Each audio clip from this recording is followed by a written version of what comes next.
Hello, my ECE 1001 people.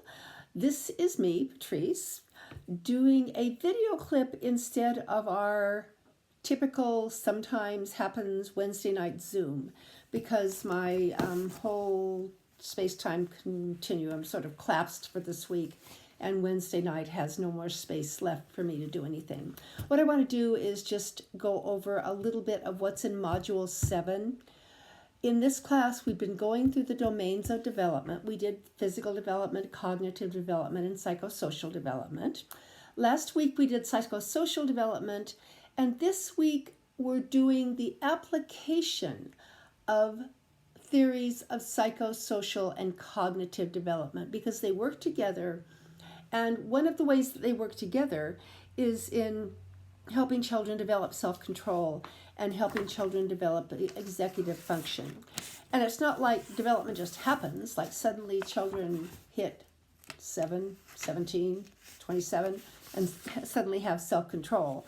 It's as if they develop to a psychosocial level of development as they are developing to a cognitive level of development, and then executive function becomes perfectly possible for them.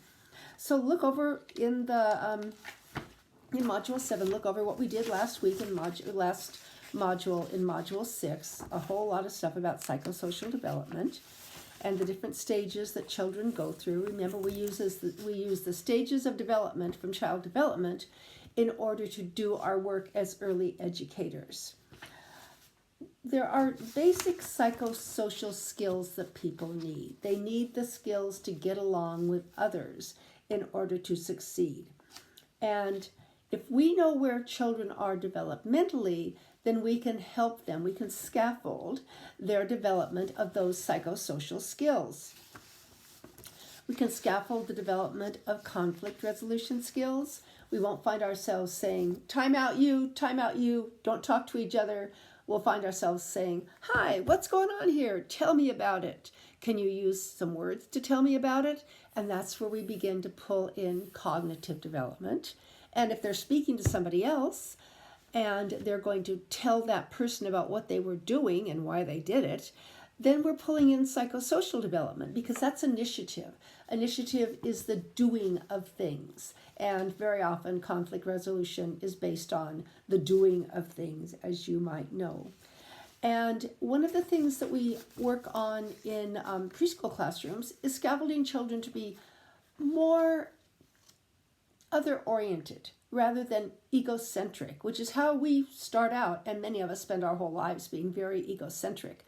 But we scaffold children into knowing that other people really exist, and other people have feelings and emotions, and they can physically hurt if they trip by accident and we're the person who helps them to trip. We begin to understand in early childhood, when we're 3 or 4, that other people are whole human beings, which is a very basic thing to understand in order for us to become whole human beings. So let me see.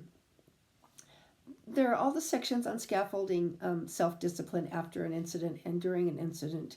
And then there's a section on preventing. If we set up our learning spaces in ways that has enough room, that have enough space, that have enough materials, and have enough time, we're going to be able to prevent a whole lot of conflict stuff that we would then have to resolve. So prevention is always the key in early education. But really, this section is on executive function. I know you've seen the video clip on executive function from the Harvard Institute, and you know that there are 4 parts. There's the ability to plan, the ability to focus our attention, the ability to remember instructions, and the ability to juggle multiple tasks. And those are the abilities that children develop in early childhood. And you may recognize them as darn well being also the abilities that we need to succeed as adults.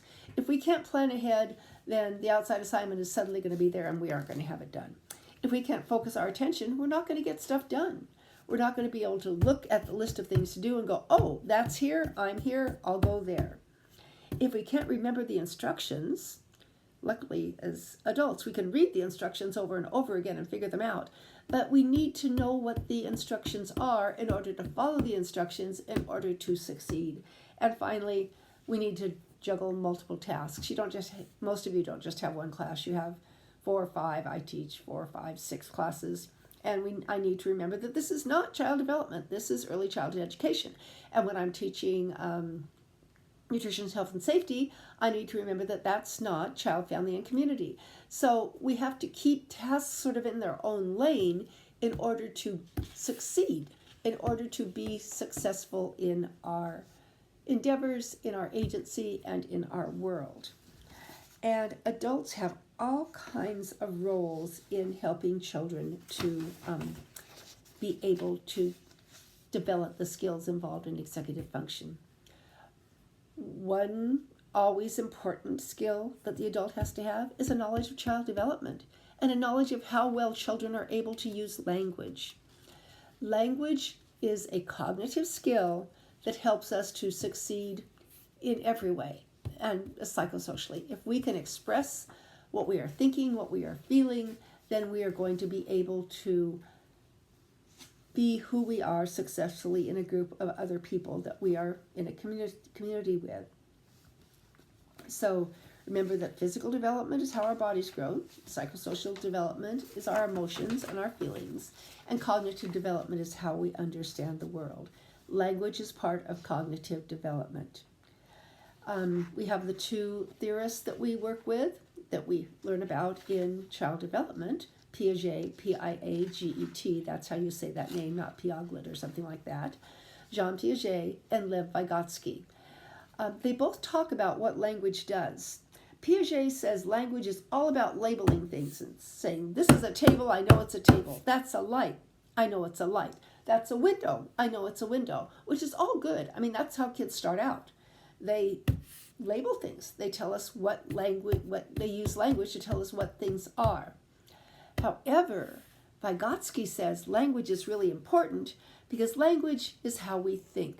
We use symbols, we use language in order to think. So we need language not just to label things, but to say what we know about things to others in our environment. And language and literacy are both part of cognitive development. Language supports thought. Language helps us move from egocentrism, because if we're talking to somebody else, we're not just thinking what we know about the world. Language is the key to reading, language is the key to play, and language is the key to literacy, which is understanding all the symbols that the world surrounds us with. Important also to note that language is both innate, something we're born with the ability to develop, and environmental. We need to be scaffolded into language development. A way to think about this is that a child who's born hard of hearing, not able to hear, will babble. They'll go ba ba ba ba, ooh, coo, boo, ooh, ah. They'll make those sounds, but their ba ba, da da da won't turn into bottle, dada, ooh, moon. They won't move forward. They won't develop language unless we're scaffolding them with sign language or with lip reading or in some way that is appropriate to their language development. So we have the foundation for language development. We just come that way.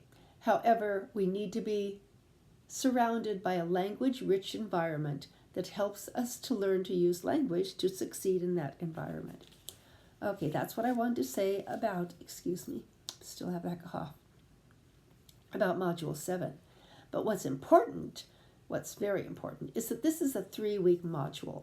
So it opens on November 6th, which is Wednesday this week. It doesn't close until December 3rd, which is a really long time. So it opens week 13.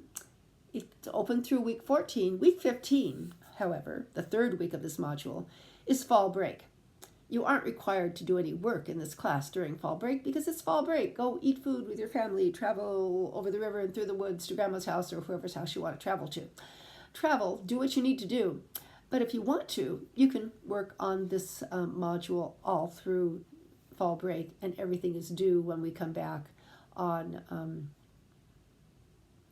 December 3rd. I hope I'm getting that date right. I need to check my notes here. Hold on. Yeah, Module 7 runs through December 3rd, and then we'll move into Module 8. During this time, call me if you need to, text me if you need to, email me if you need to, and we're going to come back. We're going to have a last week of class, and then it's going to be finals week.